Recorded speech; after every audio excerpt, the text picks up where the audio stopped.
अस्सलाम वालेकुम viewers, welcome back to my channel psychologics. आज का जो मेरा टॉपिक है वो है intake form. Basically intake form है क्या? इनटेक फॉर्म जो है वो हिस्ट्री टेकिंग फॉर्म है जो किसी भी क्लिनिकल सेटअप में यूज़ होता है। जब भी आपके पास पेशेंट आता है उसकी डिटेल जितनी भी होती है वो आप लोग इसके अंदर मेंशन करते हैं। उसके अलावा इस फॉर्म में हम लोग 2 टाइप्स की इंफॉर्मेशन यूज़ करते हैं, जिसके अंदर बेसिक इन्फॉर्मेशन नंबर 1, नंबर 2 जो है वो है इम्पॉर्टेंट इन्फॉर्मेशन।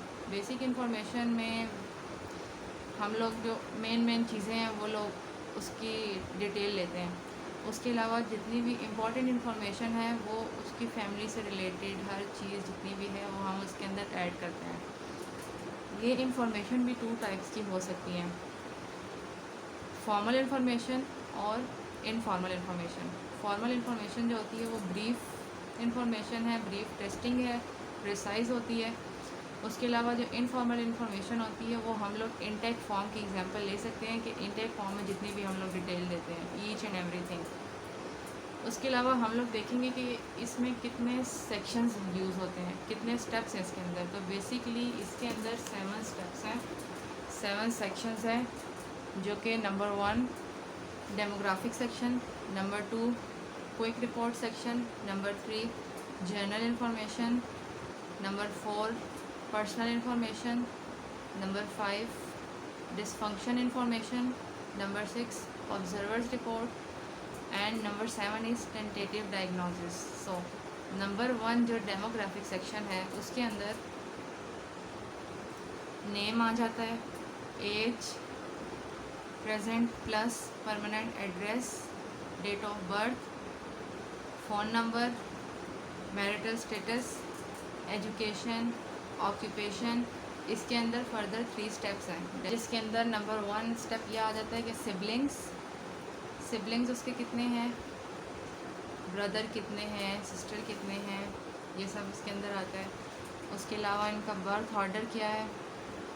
नंबर 2 स्टेप जो है वो है मैरिटल स्टेटस, कितने बहन भाई उसके मैरिड हैं।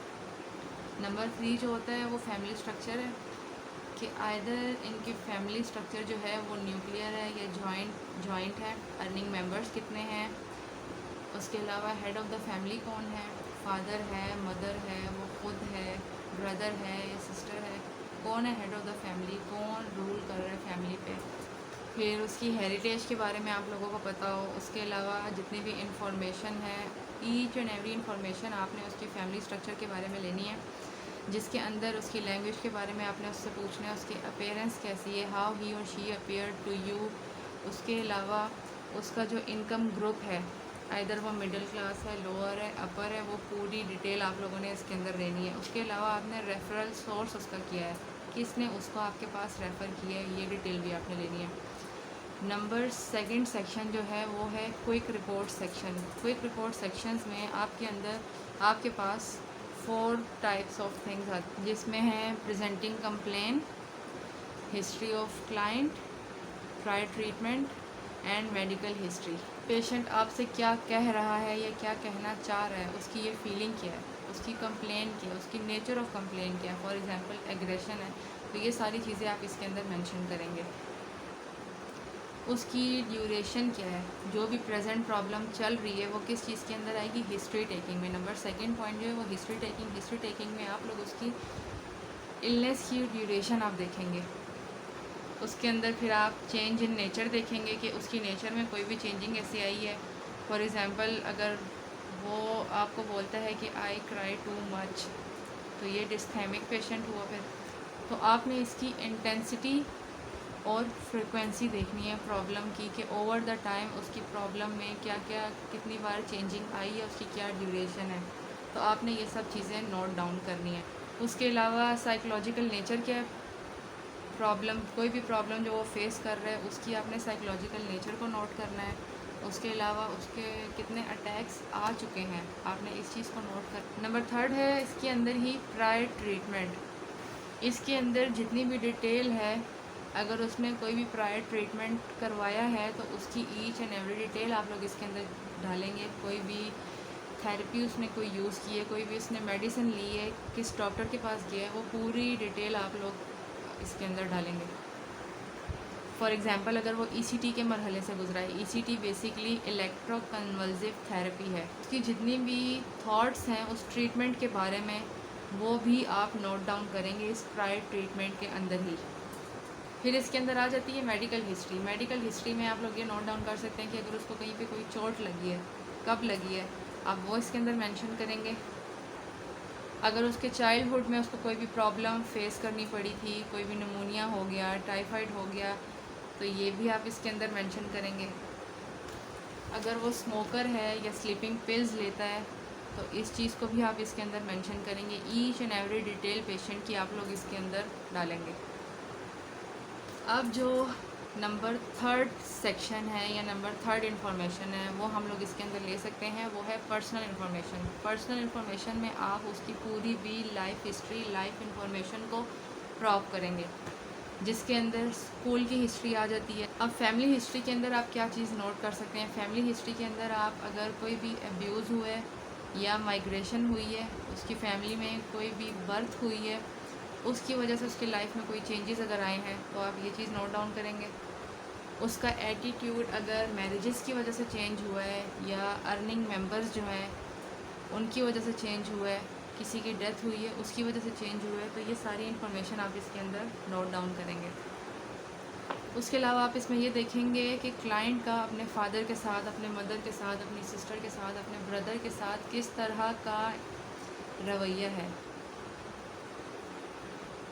और ये चीज़ आप नोट डाउन करें कि वो अगर एग्रेसिव पेशेंट है तो एग्रेसिव पेशेंट्स के साथ आप लोगों ने सॉफ्ट टोन यूज़ करनी है।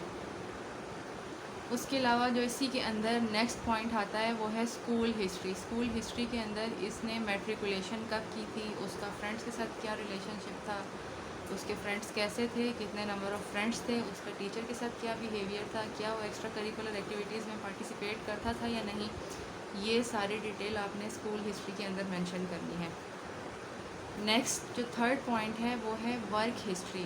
वर्क हिस्ट्री में कितने नंबर ऑफ़ एम्प्लॉयज़ है, नेचर ऑफ़ एम्प्लॉयज़ क्या है, उसका एम्प्लॉयज़ के साथ बिहेवियर क्या है, उसके अलावा reason for change in job क्या है, उसका अपने कलीग्स के साथ, उसका अपने बॉसेस के साथ, उसका अपने जूनियर्स के साथ क्या रिलेशनशिप है। नेक्स्ट पॉइंट जो इसी के अंदर आता है वो है हिस्ट्री ऑफ रिलेशनशिप्स या फ्रेंडशिप्स। तो हिस्ट्री ऑफ फ्रेंडशिप के अंदर हम लोग देखेंगे क्या उसका बिफ़ोर मैरिज, आफ्टर मैरिज कोई भी बॉयफ्रेंड, गर्लफ्रेंड तो नहीं था, उसके अलावा उसके कोई फ़िज़िकल रिलेशनशिप्स तो नहीं थे। तो ये मेन पॉइंट्स है जो आप लोगों ने इसके अंदर नोट डाउन करने हैं। नंबर 4th सेक्शन या हम कह सकते हैं नंबर 4 जो इन्फॉर्मेशन है वो है जनरल इन्फॉर्मेशन। जनरल इन्फॉर्मेशन में बेसिकली 3 पॉइंट्स हैं। Orientation, number 1 orientation, number 2 sleep and number 3 is attention. Orientation में आप लोगों ने ये देखना है कि place of sitting and time, जहाँ आप बैठे हैं किस जगह पे बैठे हैं और क्या टाइम है उसका। उसके अलावा आपने स्लीप के बारे में उससे पूछना है, इंसोम्निया है या हाइपरसोम्निया है या लैक ऑफ स्लीप है, ये सारी डिटेल आप लोगों ने लेनी है। स्लीप वॉकिंग तो नहीं है, उसको नींद में चलने की बीमारी तो नहीं है कहीं। नंबर 3 जो है वो है अटेंशन। अटेंशन के अंदर आप लोग देखेंगे कि वो कितना कंसंट्रेट कर रहा है, आपकी तरफ कितनी अटेंशन पे कर रहा है। आप इसके अंदर इनकी मेमोरी भी चेक कर सकते हैं, उससे मेमोरी आप कैसे चेक कर सकते हैं, उससे आप टाइम पूछ सकते हैं कि इस वक्त क्या टाइम होगा। तो अगर आपको उसने ठीक बता दिया तो वो आपकी तरफ कंसंट्रेशन पे कर रहा है। तो नंबर 5th इंफॉर्मेशन जो है या नंबर 5th सेक्शन जो है वो है डिसफंक्शन इन्फॉर्मेशन। डिसफंक्शन इन्फॉर्मेशन में आप लोग perception, thoughts, affects, behaviour, mannerism, posturing, aggression, anxiety, addictions, somatoform complaints आ सकता है, साइकोसेक्सुअल कंप्लेंट्स आ सकता है और साइकोसोमेटिक कंप्लेंट्स आ सकती हैं। तो ये 11 चीज़ें आपकी डिसफंक्शन इन्फॉर्मेशन के अंदर आती हैं। परसेप्शन के अंदर बेसिकली हम लोग ये चीज़ें देखेंगे कि परसेप्शन जो है giving meaning to your sensation. इसके अंदर आप लोग इल्यूजन्स, डिल्यूजन्स, हेलुसिनेशंस ये सब चीज़ें नोट कर सकते हैं। इल्यूजन्स जो है वो बेसिकली ऑडिटरी है, visual, olfactory, somatic, tactile presence of stimulus है, वेयर एज डिलूजन्स जो हेलुसिनेशंस जो हैं वो है एब्सेंस ऑफ स्टिमुलस, और we can say it as misperception. Number second point है वो है थॉट्स के अंदर कौन कौन सी चीज़ें हम लोगों के पास आ जाती हैं, जैसे कि हम लोग इसमें सस्पिशियसनेस ले सकते हैं। सस्पिशियसनेस के अंदर पैरानोइया मतलब कि शकी मिजाज। नंबर 2 जो है वो है डिलूजन्स बेसिकली फॉल्स बिलीव्स हो सकते हैं। नंबर 3 जो है वो है कंसेप्चुअल डिसऑर्गेनाइजेशन, कोई भी जो चीज़ें हैं वो सीक्वेंस में नहीं है, इन पैटर्न नहीं है।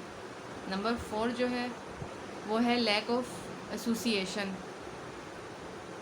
इन इक्विलिब्रियम के फॉर्म होती है जो है लूजिंग थॉट्स, लूजिंग लिंक्स, एक लेवल में नहीं होता। नंबर जो थर्ड पॉइंट है वो है अफेक्ट्स। तो अफेक्ट्स में हम लोग क्या चीज़ें देखेंगे, your certain behaviour that you show made up of circumstances plus events और एक्सपीरियंसेस। इसकी एग्जांपल हम ये ले सकते हैं कि अगर क्राइंग स्पेल्स है तो उसको हम किस चीज़ से रिलेट कर सकते हैं, डिप्रेशन से, क्योंकि बात बात पे रोना इज़ नॉट नॉर्मल बिहेवियर। इसके अंदर हम depression, guilt feelings, suicidal ideation, excitement, hostility या ओवर एक्साइटमेंट की फीलिंग्स को नोट डाउन कर सकते हैं। तो नंबर 4th पॉइंट जो इसका है वो है बिहेवियर। अब बिहेवियर के अंदर भी डिफरेंट टाइप्स आ जाती हैं, डिफरेंट स्टेप्स आ सकते हैं।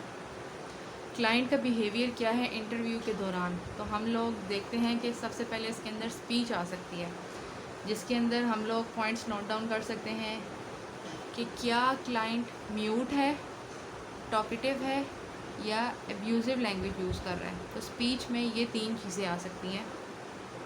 नंबर 2 है मोटर बिहेवियर। मोटर बिहेवियर के अंदर आप लोग फर्दर 2 पॉइंट्स देख सकते हैं कि इधर वो रेस्टलेस है या एग्जॉल्टेडनेस की फीलिंग शो कर रहा है। रेस्टलेस मतलब कोई भी एक बाजू ऊपर नीचे कर रहा है, पेंसिल लिफ्ट कर रहा है, पिक कर रहा है, और एग्जॉल्टेडनेस की फीलिंग हम ये कह सकते हैं कि बहुत हाथ हिला हिला के बातें कर रहे हैं, बॉडी लैंग्वेज बहुत ज़्यादा यूज़ हो। नंबर जो 3rd पॉइंट है इसके अंदर वो है डिस्ट्रक्टिव बिहेवियर, कि क्या वो आपको कोई नुकसान तो नहीं पहुंचा रहा, कोई तोड़ फोड़ तो नहीं कर रहा। नंबर 4th पॉइंट जो है वो एक्साइटमेंट है, क्या वो बहुत ज़्यादा एक्साइटेड है, आपको वो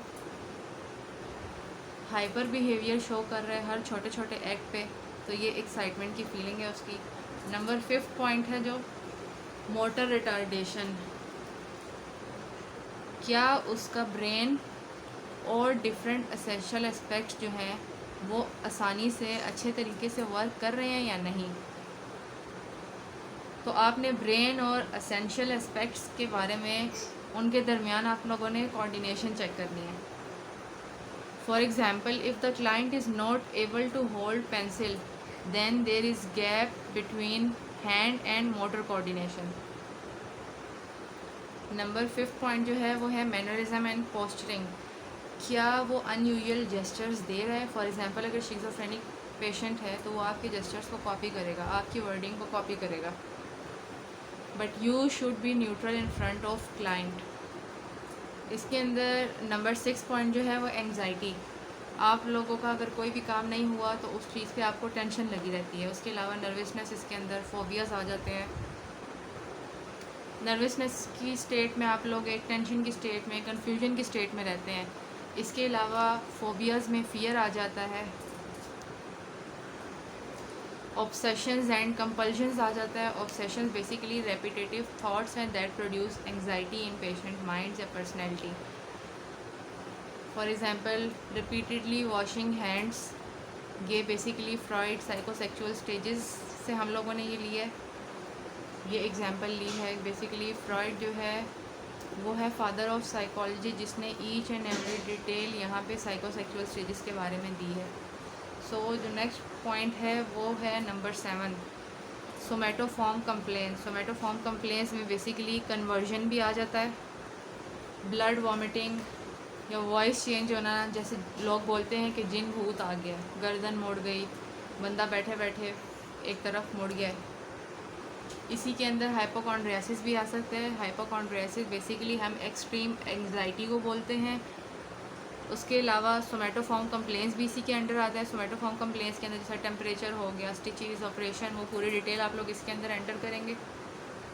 इसी के अंदर नंबर 8 पॉइंट आ जाता है साइकोसेक्सुअल कंप्लेंट्स। साइकोसेक्सुअल कंप्लेंट्स में बेसिकली पैराफीलिया वो डिसऑर्डर है जो किसी भी अनसर्टेन जेंडर की तरफ, अनसर्टेन एज ग्रुप की तरफ हम लोगों की फीलिंग होती है, लव की फीलिंग जो होती है, वो बेसिकली पैराफीलिया में आता है। नंबर नेक्स्ट जो है वो है साइकोसोमैटिक कंप्लेंट्स। साइकोसोमैटिक कंप्लेंट्स जो हैं बेसिकली अटेंशन सीकिंग बिहेवियर होता है, जिसके अंदर एस्थमा हो गया, अल्सर की बीमारी, obesity, headache, skin disorder,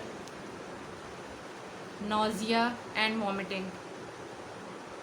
addictions में नेक्स्ट पॉइंट जो है वो एडिक्शन है। एडिक्शन में कौन कौन सी एडिक्शंस आ जाती हैं, जैसे नारकोटिक्स हो गया, स्मोकिंग हो गया, गैम्बलिंग, अल्कोहल, ये सारी चीज़ें इसके अंदर आ सकती हैं। फिर इसके अंदर जो लास्ट पॉइंट है, जो 11th पॉइंट है, वो है फैमिली साइकोपैथोलॉजी। क्या उसकी फैमिली में कोई ऐसा डिसऑर्डर तो प्रेजेंट नहीं है, उसकी मदर को, फादर को, किसी रिलेटिव्स को ये डिसऑर्डर तो नहीं है, तो हम उसकी सारी डिटेल देखेंगे। नेचर या हिस्ट्री ऑफ प्रेजेंट ट्रीटमेंट और पास्ट ट्रीटमेंट या मेंटल डिसऑर्डर्स से रिलेटेड जितना भी ट्रीटमेंट है वो हम उसकी डिटेल देखेंगे।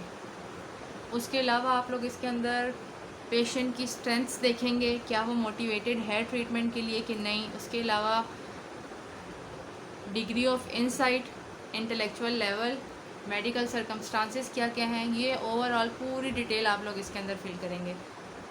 नेक्स्ट पॉइंट जो है वो आप इसके अंदर टेंटेटिव डायग्नोसिस देखेंगे। Tentative diagnosis basically it is made up of on the basis of formal plus informal information, और टेंटेटिव डायग्नोसिस के बाद आप लोग जो है वो रिकमेंडेशंस देते हैं। तो होपफुली आप लोगों को ये पूरा इनटेक फॉर्म की डिटेल समझ में आई होगी। मेरा जो नेक्स्ट टॉपिक्स होंगे वो साइकोलॉजिकल टेस्टिंग में ये डिसऑर्डर्स को मैयर करने के लिए कौन कौन से स्केल्स यूज़ होते हैं, जैसे चिल्ड्रन को मैयर करने के लिए कौन सा होता है, अडल्ट्स को मैयर करने के लिए कौन सा होता है, तो मैं आगे आपको इन स्केल्स की डिटेल के बारे में बताऊंगी। जैसे शिज़ोफ्रेनिया को कौन सा मैयर करता है, डिप्रेशन को कौन सा करता है, एंग्जाइटी को कौन सा करता है, वाई बॉक्स किसको करता है, इनकी एब्रीवेशन क्या है, तो मैं ईच एंड एवरी डिटेल आपको इसके बारे में बताऊँगी। तो तब तक के लिए अल्लाह हाफ़िज़।